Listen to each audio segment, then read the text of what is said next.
দর্শক, আমরা এই মুহূর্তে যেতে চাই আমাদের সহকর্মী সৈকত সাদিকের কাছে। তিনি আছেন আন্তর্জাতিক অপরাধ ট্রাইব্যুনালে। সৈকত, নিশ্চয়ই শুনতে পাচ্ছেন আমাকে। ট্রাইব্যুনালের খবরই আসলে কম বেশি আমরা সবাই জানতে চাই। রায়ের যে সময় সেটি এখন পর্যন্ত জানা গেছে কিনা, আর সকাল থেকে যতটুকু আমরা বিভিন্ন জায়গায় খবর পাচ্ছিলাম, আপনারাও বলছিলেন যে এরই মধ্যে রাজসাক্ষী হিসেবে চৌধুরী আব্দুল্লাহ মামুনকে কিন্তু নিয়ে আসা হয়েছে সে আদালতে। সেই হিসাব করে সর্বশেষ খবর জানানোর পাশাপাশি যারা উপস্থিত হয়েছেন জুলাইয়ের, যারা হচ্ছে আহত, যারা হচ্ছে স্বজনরা সেখানে, বা যারা নিহত হয়েছে তাদের স্বজনরা সেখানে উপস্থিত হয়েছেন, তাদের প্রতিক্রিয়াও যেমন আমরা জানবো, এবং বিচারকরাও নিশ্চয়ই এর মধ্যে এসেছেন আদালতে। তানিয়া, গতকালকে আমরা শুনেছিলাম যে আজকে আন্তর্জাতিক অপরাধ ট্রাইব্যুনালে এই ক্ষমতাচ্যুত প্রধানমন্ত্রী শেখ হাসিনার বিরুদ্ধে মামলাটিকে কেন্দ্র করে বেলা 11টার দিকে ট্রাইব্যুনাল বসবে, এবং সকালে আমরা এসে হাজির হয়েছিলাম এবং সকাল 9টার দিকেই কিন্তু এই মামলার একজন মাত্র যে সাক্ষী, যিনি গ্রেপ্তার আছেন, পরে রাজসাক্ষী হয়েছেন সাবেক আইজিপি চৌধুরী মামুন, তাকে নিয়ে আসা হয় এবং তাকে কিন্তু ইতিমধ্যে ট্রাইব্যুনাল এজলাসে নিয়ে যাওয়া হয়েছে। এবং এর বাইরে রাষ্ট্রপক্ষ বা স্টেট ডিফেন্স বা রাষ্ট্রনিযুক্ত আসামি পক্ষের আইনজীবী যে পলাতক দুজন রয়েছেন শেখ হাসিনা এবং আসাদুজ্জামান খান কামাল, তাদের পক্ষের যে আইনজীবী আমির হোসেন, সবাই কিন্তু ট্রাইব্যুনালে প্রবেশ করেছে।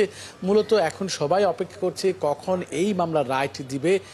যদিও এখন 11:30টার বেশি বাজে, যতটুকু আমরা শুনতে পেরেছি বেলা 12টার নাগাদে আজকে এই মামলাটি রায় দেওয়া হবে।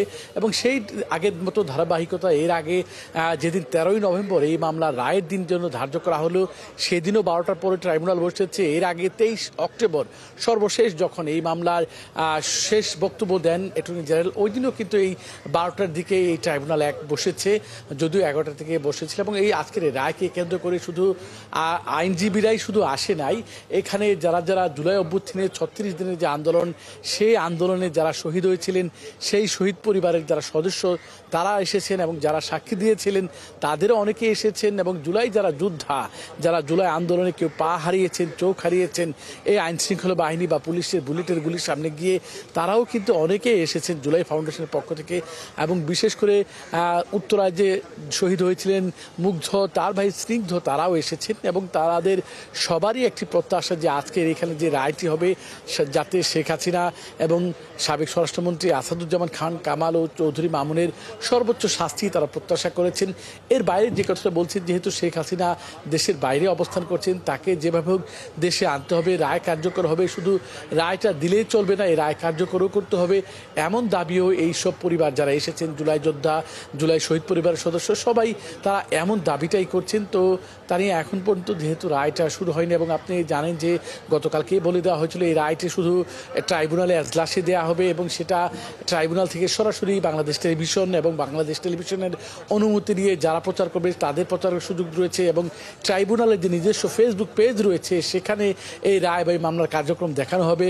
এবং ঢাকায় কিছু বিলবোর্ডেও কিন্তু স্ক্রিনে সংস্কৃতি বিষয়ক মন্ত্রণালয় এই রায়টা দেখাবে। এবং যেহেতু রায়ের জন্য সবাই অপেক্ষা রয়েছে, এবং আজকে একটা বিষয় যে চোখে পড়ার মতো, অন্যান্য দিনের তুলনায় কিন্তু আজকে কিন্তু গণমাধ্যম কর্মীদের উপস্থিতি অনেক বেশি, যারা রেগুলার এইখানে সংবাদ কভার করে, তাদের বাইরেও কিন্তু অন্যান্য সংবাদ সংস্থারা এসেছেন। এবং দেশের বাইরে যারা কাজ করেন এরকম কিছু আন্তর্জাতিক সংবাদ সংস্থাও আজকে ট্রাইব্যুনালে এসেছেন, এবং সবাই রায়ের অপেক্ষা করছেন, আমরাও অপেক্ষা করছি। এবং রায় দেয়া নাগাদ, এবং যেহেতু বিচারপতি চেয়ারম্যান, ট্রাইব্যুনালের চেয়ারম্যান গোলাম মুর্তজা মজুমদার সহ অন্য 2 বিচারক সবাই কিন্তু ট্রাইব্যুনালে এসেছেন। এবং যেহেতু 12টার মধ্যে রায়টা দেবে, রায় পাওয়া মাত্রই আমরা যেহেতু সরাসরি সম্প্রচার হবে সেটাও আমরা জানাতে পারবো। এবং সব মিলে রায়ের যে তাৎক্ষণিক প্রতিক্রিয়া, আইনজীবীরা, রাষ্ট্রপক্ষে প্রসিকিউটররা যারা দীর্ঘ 1 বছরের বেশি সময় ধরে এই মামলার কার্যক্রমটা শুরু করেছেন এবং লড়েছেন এই জুলাই গণঅভ্যুত্থানের এই মামলাটি, যদিও মামলাটির প্রথম রায় শেখ হাসিনার বিরুদ্ধে, কিন্তু এই পুনর্গঠিত ট্রাইব্যুনালে এই জুলাই অভ্যুত্থানের যে মামলাগুলো তদন্ত কার্যক্রম বা মামলাগুলো শুরু হয়েছিল, এটা কিন্তু তা নিয়ে আপনি জানেন যে এটা 2 নম্বর মামলা। যেহেতু প্রথমে শেখ হাসিনা সহ তার সরকারের মন্ত্রী, এমপি সহ যে 46 জন সবাইকে কিন্তু একটা মামলার মধ্যে নিয়ে আসা হয়েছিল। পরবর্তীতে ট্রাইব্যুনালের 2 নম্বর মামলা হিসেবে 14ই আগস্ট 2024 সালে কিন্তু এটার তদন্ত কার্যক্রম, শেখ হাসিনা মামলার তদন্ত কার্যক্রম শুরু হয়। এবং বেশ কয়েক মাস তদন্ত কার্যক্রম শুরু হওয়ার পরে 25শে মে এই মে 12ই মে কিন্তু এই মামলার তদন্ত প্রতিবেদন প্রসিকিউশন ট্রাইব্যুনালে জমা দেয়। এরপরে কিন্তু মামলার যে অন্যান্য কার্যক্রমগুলো শুরু হয়, অভিযোগপত্র ট্রাইব্যুনালে দাখিল হয় 1 জুন এবং 8 জুলাই অভিযোগ গঠন হয়। এরপরে সাক্ষ্য গ্রহণের কার্যক্রম শুরু হয়। সাক্ষ্য গ্রহণ পরে 84 জনের সাক্ষী ছিল, এর মধ্য থেকে 54 জন সাক্ষী দিয়েছেন এবং দীর্ঘ 2 মাসের বেশি সময় ধরে সাক্ষ্য কার্যক্রম চলে। যারা সাক্ষী দিয়েছেন সবাইকে যেহেতু সাক্ষী দেবেন, সবাই কিন্তু একই এই শেখ হাসিনার মামলার শেখ হাসিনার সর্বোচ্চ শাস্তি দাবি করেছেন।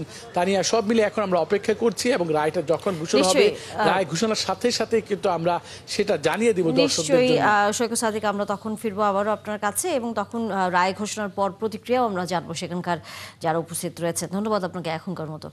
দর্শক, সহকর্মী সৈকত সাদিক ছিলেন এতক্ষণ আন্তর্জাতিক অপরাধ ট্রাইব্যুনাল থেকে। সর্বশেষ খবরাখবর নেই।